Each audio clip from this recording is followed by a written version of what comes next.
Now, we talked about the things that can happen during a hurricane. We talked about how I brought in my flashlight, and we talked about how there's power outages. Now, let's go back to our book. I want you guys to pair up and share, pair, think, and share. What things that you noticed that happened to our brothers David and George in the book? So you remember when they got home from the store, and you see here we have batteries. They have canned food and a flashlight. So supplies, right? So we definitely need supplies. And under those supplies, batteries, okay, flashlight, canned food, and water. Perfect, okay?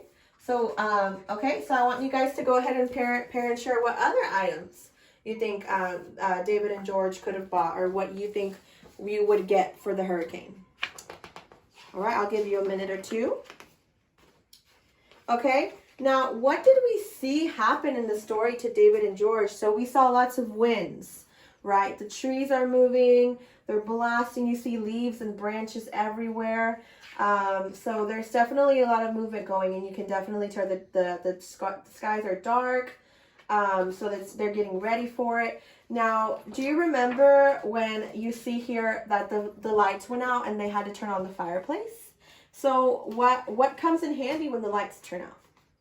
The flashlight. Good. And can anybody else think of anything else? I want you to think and pair, and think of something else that you can use when there's a power outage. I'll give you a minute to share. Does anybody want to share with me what they thought of?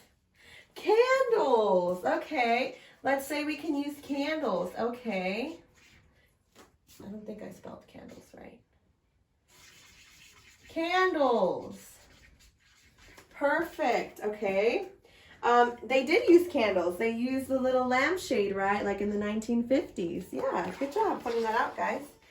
Okay, so the hurricane happened, and then what happened in the story? Right, that tree fell. So the tree fell. And they used it to their advantage. They used it to play an imagination, which was really cool. But yeah, those are the things that happen after a hurricane. You can have flooding.